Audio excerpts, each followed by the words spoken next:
Halo semuanya, perkenalkan nama saya Lisna Emilia, berkembaran dengan NIM 1243113062. Di sini saya akan menjelaskan mengenai Pancasila sebagai sistem filsafat dengan mata kuliah Pendidikan Pancasila dengan dosen mengampu Dr. Muhammad Irfan SPD MOR.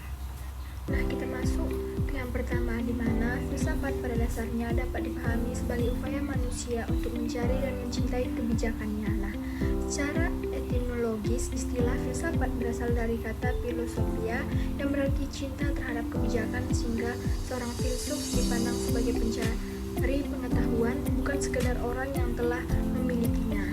Nah, para tokoh memberikan pandangan yang beragam, seperti filsafat itu sebagai usaha mencapai kebenaran yang hakiki. Kita masuk ke dalam tujuan dan juga sifat filsafat. Nah, tujuannya itu untuk menyelidiki hakikat paling mendasar dari suatu fenomena ataupun objek, serta mengungkapkan makna secara lebih dalam melalui pemikiran logis dan juga kritis, dan juga membantu manusia memahami realitas secara lebih luas dan juga mendalam. Nah, sifat filsafat itu ada tiga. Yang pertama itu ada reflektif, di mana ini berasal dari hasil pemikiran dan juga perenungan yang matang, dan yang kedua itu ada radikal, di mana mengkaji permasalahan hingga ke akar yang paling besar, dan yang terakhir itu ada integral, di mana memandang persoalan secara utuh dan saling berkaitan. Filsafat sebagai proses dan juga hasil. Nah, filsafat sebagai proses itu adalah kegiatan berpikir secara mendalam, seperti sistematis dan juga kritis. Ini bertujuan untuk memahami hakikat Tuhan, alam, dan juga manusia. Nah, filsafat itu juga dapat memberikan sebagai hasil, di mana menghasilkan ide, konsep, dan juga teori yang bersifat mendasar, serta membentuk pandangan hidup manusia, dan juga menjadi pedoman dalam bersikap dan juga mengambil keputusan. Selanjutnya ada sistem filsafat, di mana sistem filsafat ini merupakan susunan pemikiran yang teratur, saling berhubungan, dan juga membentuk satu kesatuan yang utuh. Nah, setiap bagian ini dalam sistem filsafat memiliki keterkaitan untuk memahami realitas secara menyeluruh. Nah, ada juga cabang utama filsafat, di mana cabang utama filsafat ini ada 4. Yang pertama itu metafisikal, epistemologi, aksiologi, dan juga logika.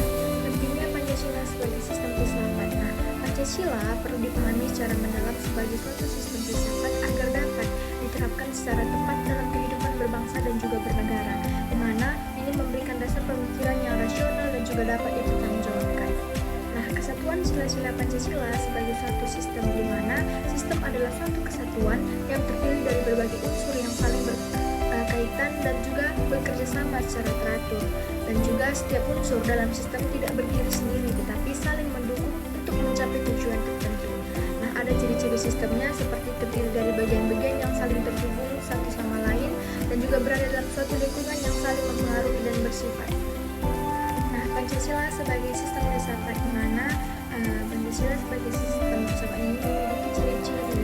Yang pertama itu ada koheren, di mana sila-sila saling berhubungan dan tidak bertentangan, dan yang kedua itu menyeluruh, di mana mencakup seluruh aspek kehidupan manusia, dan juga yang ketiga itu ada mendasar, di mana berasal dari perenungan mendalam para pendiri bangsa, dan juga yang terakhir itu ada spekulatif, di mana menjadi landasan pemikiran untuk tindakan dan juga kebijakan.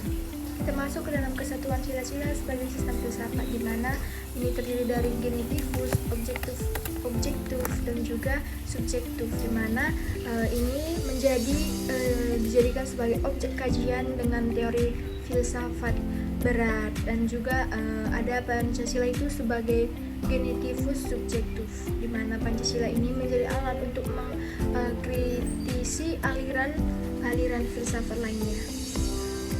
Selanjutnya ada dasar ontologis Pancasila, di mana hakikat keberadaan Pancasila ini terdiri dari ontologi, elemen ontologis Pancasila, dan juga memiliki 3 prinsip, di mana yang pertama itu ada